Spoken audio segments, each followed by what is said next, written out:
Mesdames et messieurs, bonsoir. Cette semaine, dans l'émission Zoom Appalaches en route vers les Jeux du Québec, j'ai le plaisir de recevoir M. Christian Mercier, le responsable disciplinaire de la voile. Bonjour, M. Mercier. Bonjour. Moi, j'ai été surprise de voir qu'il y avait une discipline appelée voile. Je comprends pas ça. Je fais du bateau, mais de la voile, première des choses, ça a l'air très complexe. Et, je veux dire, curieusement, malgré la grande quantité de lacs qu'on a dans la région, on n'entend pas parler de voile. Fait que ça ne doit pas être une discipline très, très populaire. C'est pas une discipline qui est très connue, malheureusement, mais une discipline qui est très intéressante. Bien, sûrement, là, parce que vous m'expliquez là, que c'est très technique, puis très... dans le fond, il y a beaucoup de connaissances à avoir, puis il y a de la stratégie aussi quand on fait de la voile. Mais là, avant de commencer là, à parler des bateaux et tout, commencez par m'expliquer, là, c'est quoi la discipline en tant que telle? Qu'est-ce qu'on va voir cet été aux Jeux du Québec? Aux Jeux du Québec, les compétitions de voile, dans le fond, c'est des compétitions de bateaux à voile. Et puis, il y a deux catégories. Catégorie optimiste pour les plus jeunes et catégorie dériveurs solitaires pour les plus vieux. Donc, c'est une course de bateau et puis il y a un parcours à faire au travers de bouées.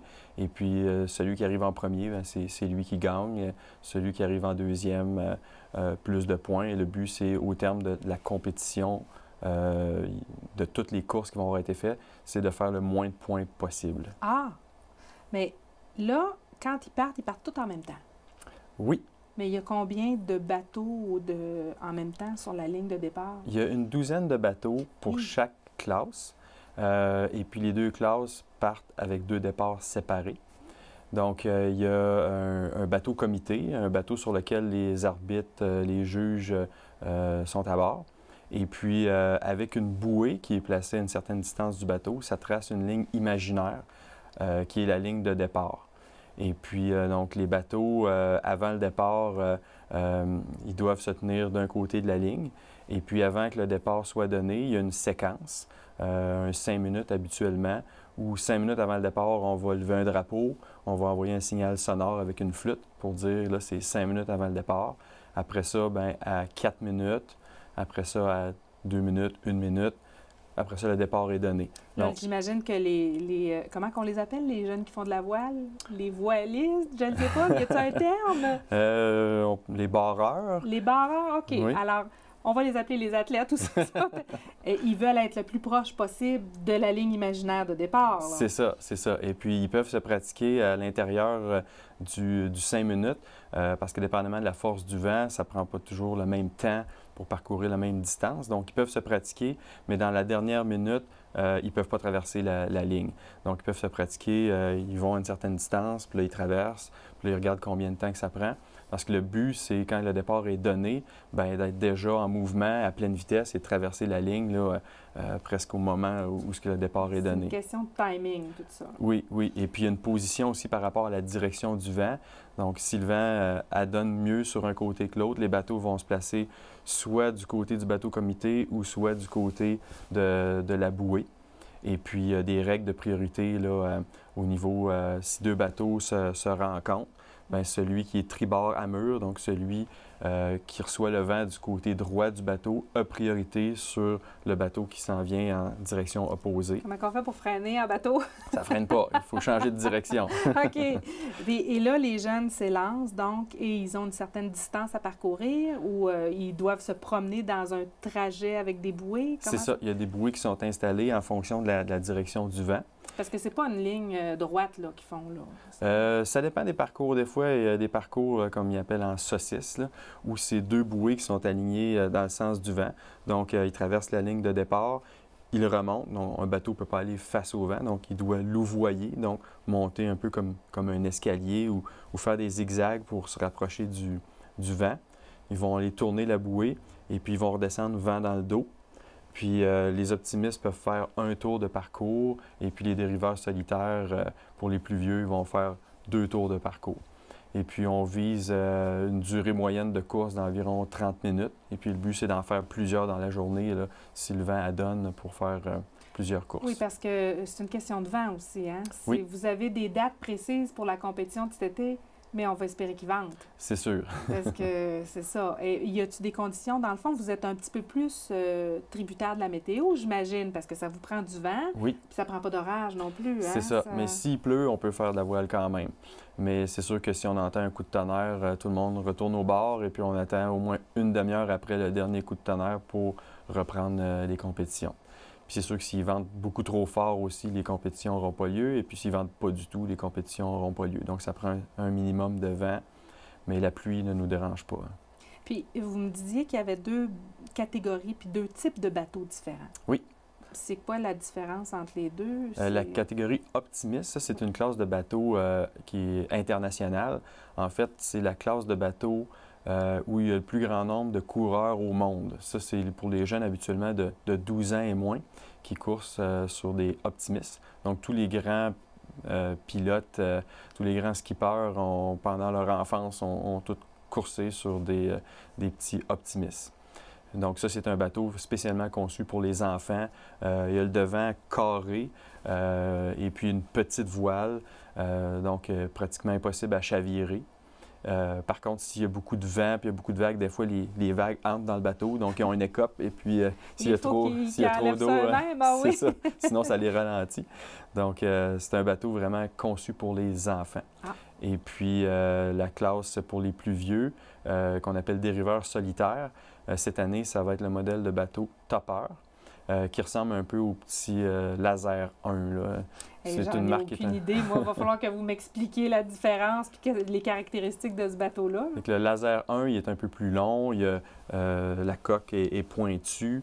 Et puis, la voile est triangulaire, une voile qui est beaucoup plus grande que pour un Optimiste.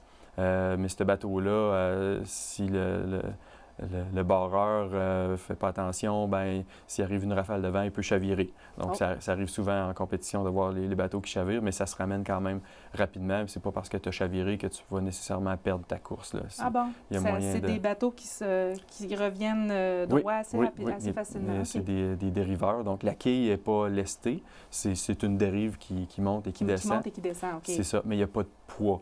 Donc, il faut que s'il vente plus fort, ben il faut déplacer le poids de son corps pour garder le bateau, on appelle ça l'assiette du bateau, que le bateau soit le plus horizontal possible pour que la surface de la voile soit à son maximum face au vent. C'est extrêmement technique et curieusement, vous me disiez que, en fait, le club de voile de la région de Thetford a eu une belle, après les Jeux de 2003, dans le fond, vous avez eu jusqu'à 2012, vous avez réussi à présenter des jeunes à chaque année aux Jeux du Québec. Oui. Et à partir de 2012, malheureusement, ça n'a pas été possible parce que la Fédération de voile du Québec exigeait un entraîneur avec diverses qualifications. Bref, on s'en est parlé, c'était très dommage, mais pendant plusieurs années, il y a eu des jeunes qui se sont présentés aux Jeux du Québec. Oui. Et vous me disiez là, tout à l'heure qu'entre 8 et 14 ans, là, un petit camp de jour d'une semaine de voile, puis il était pas mal parti.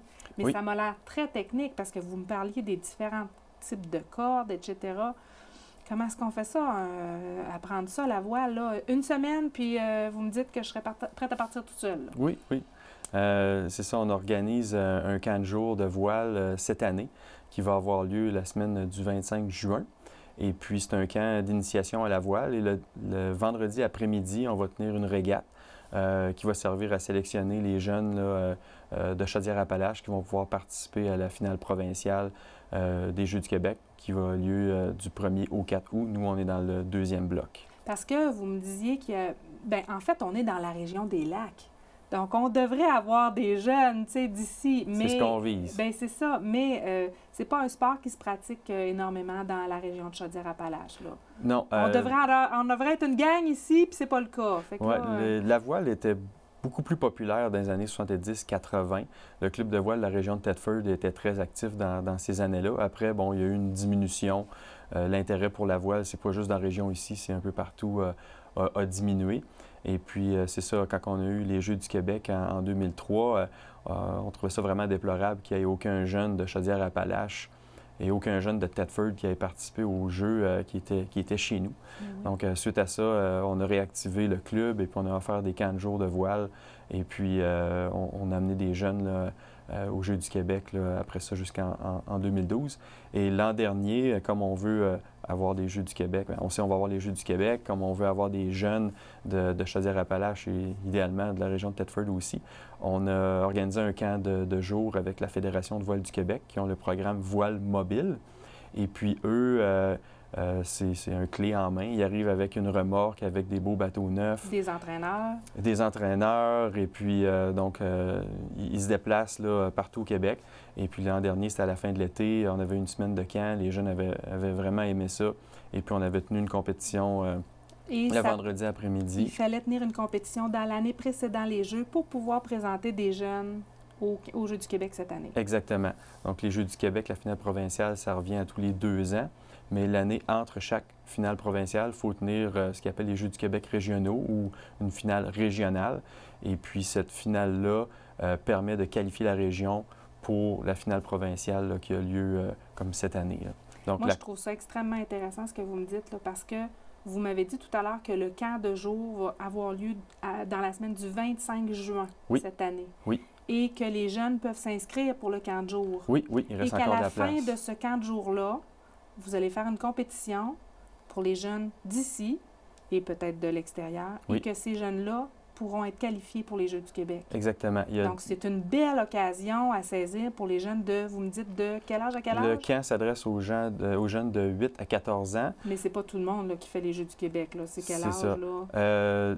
C'est à partir de 12 ans. Cette année, c'est une nouveauté. Là. Pour l'ensemble des Jeux du Québec, l'âge minimum est à 12 ans.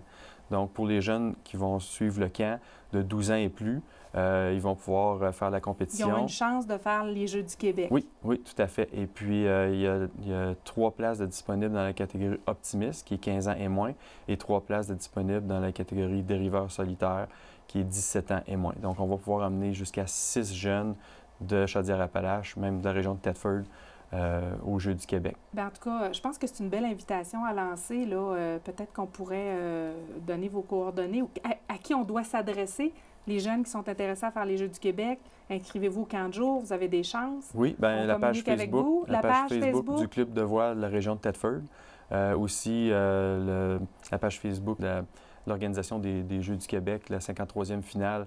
Et puis, je vais contacter des professeurs d'éducation physique dans les écoles, parce que c'est une belle opportunité là, d'apprendre la voile avec des moniteurs certifiés. Puis de faire les Jeux du Québec quand même. Hein? Puis avec des bateaux, c'est des bateaux qui sont presque neufs. Donc, c'est vraiment une belle opportunité. Bien, Monsieur Mercier, c'est tout le temps qu'on avait. Je vous avais dit que ça allait aller vite. Hein? Alors, merci beaucoup de votre présence. Et puis, ça paraît fort intéressant. On va suivre ça avec attention, la voile aux Jeux du Québec. Là-dessus, mesdames et messieurs, je vous souhaite une bonne semaine.